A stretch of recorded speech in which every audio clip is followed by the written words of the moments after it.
Before we get to the story, I'd like to say thanks so much for visiting my new channel. I'm going to be uploading cosmic horror related stories every single day. So if that sounds good, please drop a like and don't forget to subscribe. It means a lot, especially when just getting started. I hope you enjoy the story. I learned the stars from my father on the deck of a fishing boat when I was 7 years old. He would point up at the sky with hands that smelled like salt and diesel, tracing the shapes of constellations while the ocean rocked beneath us. Orion the hunter, the big bear and the little bear, the scorpion with its curved tail, which he always called the hook, because he said it looked more like something useful than something dangerous. The stars are the only thing in this world that don't change, he told me once.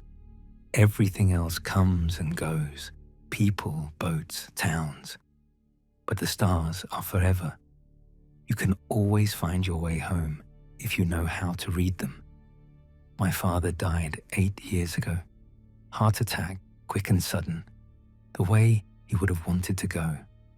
I spread his ashes in the waters off Dunmore Harbour, the same waters where he taught me to fish, where he taught me to be a man. And every night since then, when I'm out on my boat under the dark sky, I look up at the stars and I feel like he's still with me somehow. My name is Parrish. I'm 46 years old and I've been a commercial fisherman for more than half my life. I operate a trawler called the Cold Remedy out of Dunmore Harbour, Maine, a small fishing town that most people have never heard of. It's hard work and lonely work, but it's honest, and it's mine. I'm telling you all this because I need you to understand what the stars meant to me. They weren't just lights in the sky. They were my father's voice. They were my compass.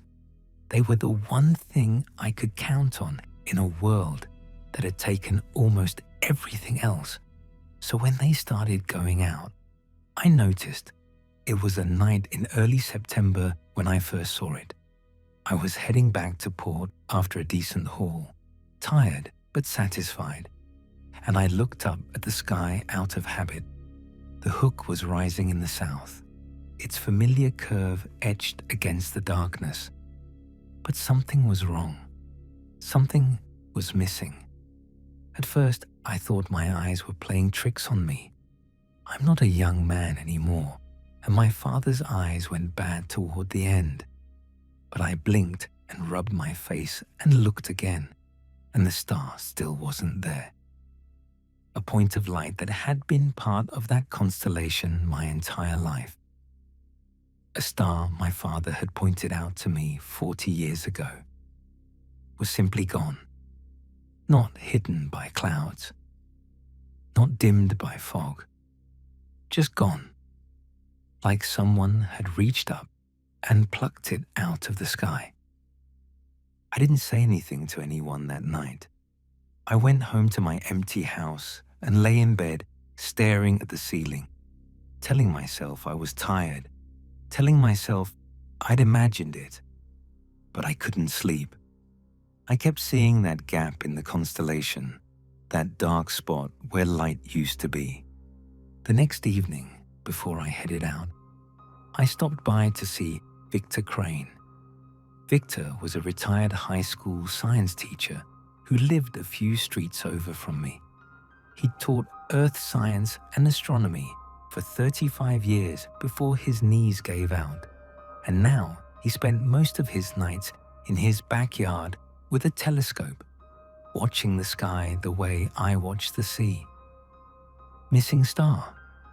Victor raised his eyebrows when I told him. Which one? I described the location as best I could, using the landmarks my father had taught me. Victor nodded slowly, his face thoughtful. "I'll take a look tonight," he said. "Check my charts. Could be atmospheric distortion, could be your eyes. Could be a lot of things. I wanted to believe him. I wanted to believe it was nothing. But over the next 2 weeks, 2 more stars disappeared from the same part of the sky.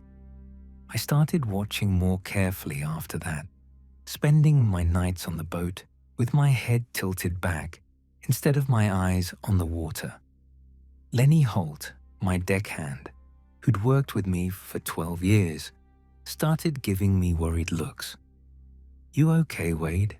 he asked one night. "You seem distracted." I pointed up at the sky, at the hook, at the gaps where stars used to shine. "Does that look right to you?" Lenny squinted upward, his weathered face scrunched in concentration. "I don't know, man. I never paid much attention to the stars. But now that you mention it, it does seem darker over there, emptier." That was when I knew I wasn't imagining things. Victor confirmed it a few days later. He'd been comparing his current observations to old photographs and star charts, and the results were undeniable. 3 stars that should have been visible had vanished. Not moved, not dimmed, vanished. "I've been looking at the astronomy forums online," Victor said, his voice troubled. "There are scattered reports of the same thing. Stars going dark in that region of the sky. Most people are writing it off as equipment errors or atmospheric conditions, but..." He shook his head. "I don't think that's what's happening, Wade." "Then what is it?" Victor didn't answer. I don't think he knew. I don't think anyone did, not yet. The news broke about a month later. I was sitting in my kitchen eating reheated chowder when I saw it on the television, a crawl at the bottom of the screen that made me stop chewing. Major observatories were investigating a phenomenon in the Scorpius and Sagittarius regions. Multiple stars had gone dark over the past several weeks. Scientists were working to determine the cause. After that, it was everywhere. News networks ran graphics showing the affected area, a patch of sky where dozens of stars had simply stopped shining. Experts debated what could be causing it. Some talked about dust clouds or interstellar gas blocking the light. Others suggested some kind of cosmic event that was extinguishing the stars at their source. But as the weeks passed and more stars went dark, a pattern emerged that couldn't be explained by dust or gas. The extinctions weren't random. They formed a path, a trajectory, like something was moving through that region of space, and every star it touched went out. I remember the night I first heard the word entity used on the news.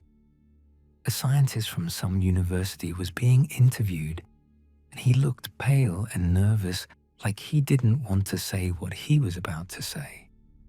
"We can't rule out the possibility," he said carefully, "that what we're observing is the result of something feeding on stellar matter, some kind of organism or entity that consumes stars."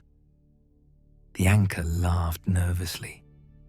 "You're saying there's a creature out there eating stars?" The scientist didn't laugh.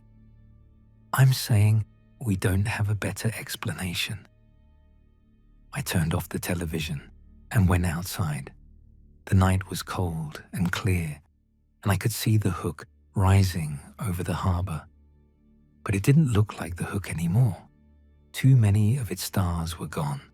It looked like a broken thing, a shape that had lost its meaning.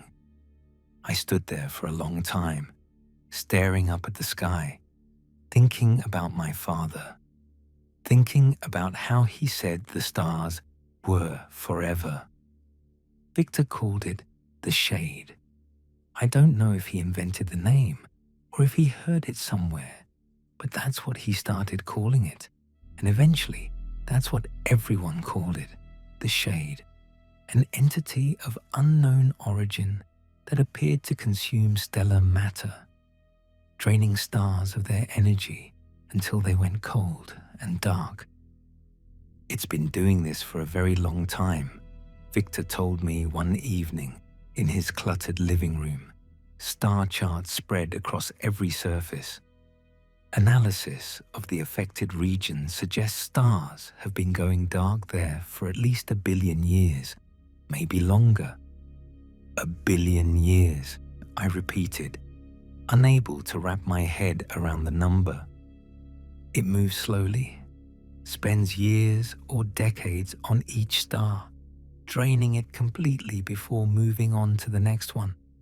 In its wake, it leaves dead space, regions of the galaxy where no light shines, where nothing can live. I thought about those words for a long time afterward. Dead space, regions where nothing can live. I thought about all the planets that might have orbited those stars, all the worlds that might have had oceans and forests and creatures looking up at their own skies. All gone now, all cold and dark. The shade didn't care. It was just hungry. 3 months after I first noticed the missing star, the scientists released their projections. They had mapped the shade's trajectory, calculated its speed, predicted its path through the galaxy. The news anchors delivered the information with forced calm, their voices steady even as their eyes betrayed their fear. The shade was heading toward our region of the galaxy. At its current rate, it would reach our arm of the Milky Way in approximately 12,000 years. I remember sitting in Victor's living room when I heard that number, and I remember feeling something loosen in my chest. 12,000 years. That was an eternity. That was more time than human civilization had existed. Surely someone would figure out a solution by then. Surely we had nothing to worry about. But Victor wasn't relieved. Victor looked like a man who had just received a death sentence. "You don't understand," he said, his voice hollow. "I've been tracking its trajectory, mapping where it's going. And our sun is in the way, Wade. Not nearby, not at risk, directly in the path. 12,000 years from now, give or take, the shade will reach our solar system. It will drain our sun the same way it drained all those other stars. And everything on Earth will freeze and die." I didn't know what to say. I sat there in silence, staring at the star charts on Victor's table, trying to make sense of what he was telling me. "It won't even notice us," Victor continued. "We're nothing to it, less than nothing. It will consume our sun and move on, and it won't even know we existed. That's what gets me, Wade. Not that we're going to die, but that we're so insignificant. All of human history, everything we've ever built or dreamed or loved, and it means nothing. We're bacteria on a piece of fruit that something is about to eat." Victor wasn't the same after that night. He stopped sleeping, stopped eating, stopped leaving his house. Every time I visited, he was at his telescope, watching the stars go out, mapping the extinction zone with obsessive precision. "I keep hoping I made a mistake," he said the last time I saw him.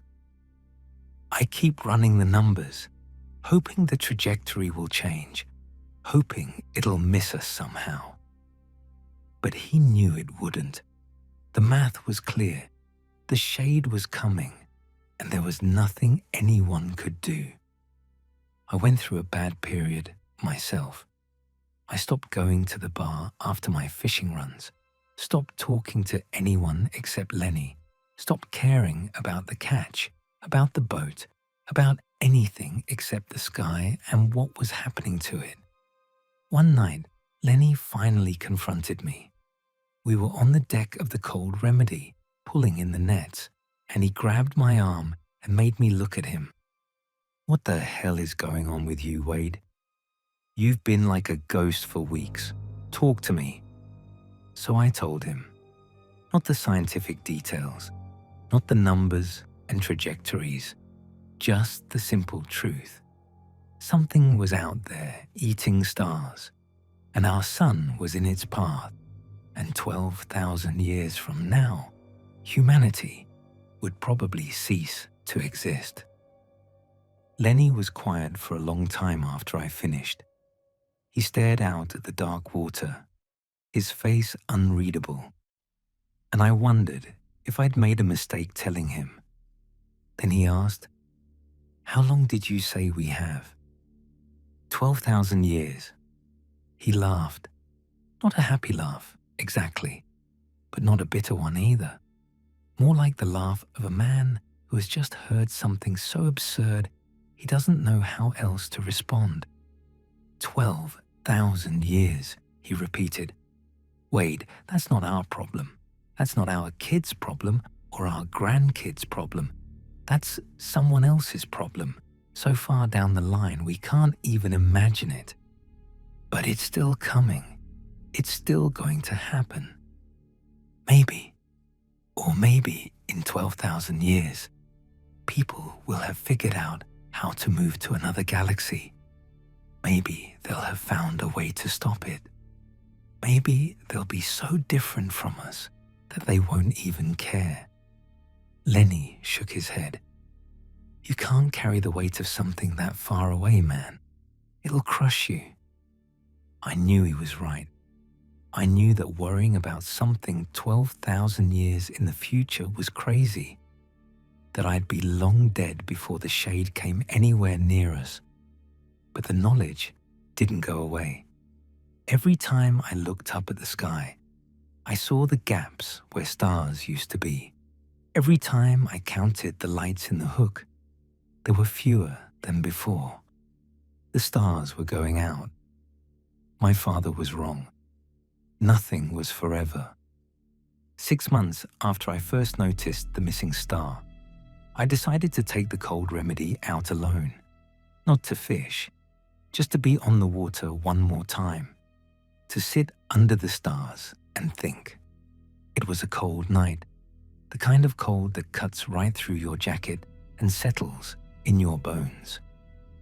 I motored out past the harbor lights, past the buoys, out into the dark water where the only illumination came from the sky above. Then I cut the engine and let the boat drift. The silence was immense. Just the slap of water against the hull, the creak of the deck beneath my feet. I lay back against the gunwale and looked up at the stars. They were still beautiful. Even with the gaps, even with the spreading darkness, they were still the most beautiful thing I had ever seen. Diamonds scattered across black velvet, my father used to say. He wasn't a poetic man, but he had poetry in him when it came to the sky. I thought about him that night, about all the times we'd sat on this same boat, in this same spot, looking up at the same stars.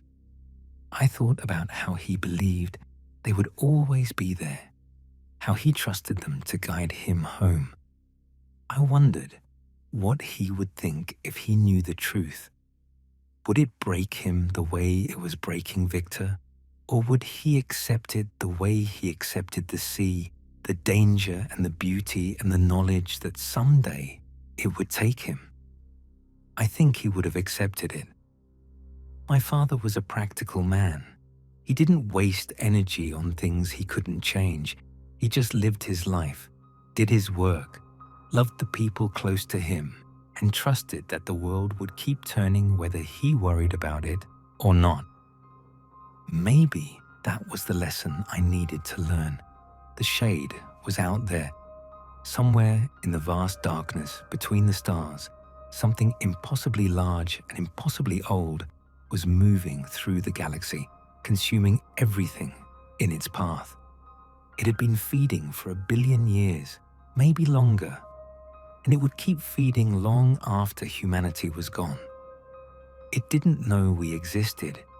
It wouldn't care if it did. And there was nothing I could do about it. But I could still fish. I could still watch the stars. I could still live my life for however many years I had left, and so could everyone else on this planet for the next 12,000 years. We could build things and dream things and love each other, and maybe somewhere along the line, someone would figure out how to escape, how to survive, how to carry humanity forward to places the shade couldn't reach. Or maybe not. Maybe 12,000 years from now, people would stand on a frozen earth and watch the last light of the sun flicker out, and that would be the end. But that wasn't my burden to carry. That wasn't my weight to bear. All I could do was live the life I had, in the time I had, under whatever stars were left. I started the engine and turned the boat towards home. The harbor lights glowed on the horizon, warm and welcoming, and I aimed for them the way I'd aimed for them 1,000 times before. On the way back, I kept my eyes on the sky. I watched the stars that remained, the points of light that still shone despite everything. The hook was broken now, missing too many pieces to look like anything at all. But other constellations were still intact. Orion was still hunting. The bears were still circling the pole. They would go dark eventually. Everything would, if you waited long enough. But not tonight. Not tomorrow. Not for a very long time. I tied up the cold remedy at the dock and walked home through the empty streets of Dunmore Harbour. The town was asleep, the houses dark. The only sound, the distant whisper of waves against the shore. I let myself into my house, took off my boots, and stood at the window looking out at the sky. The shade was still out there, still feeding, still coming. But so were the stars.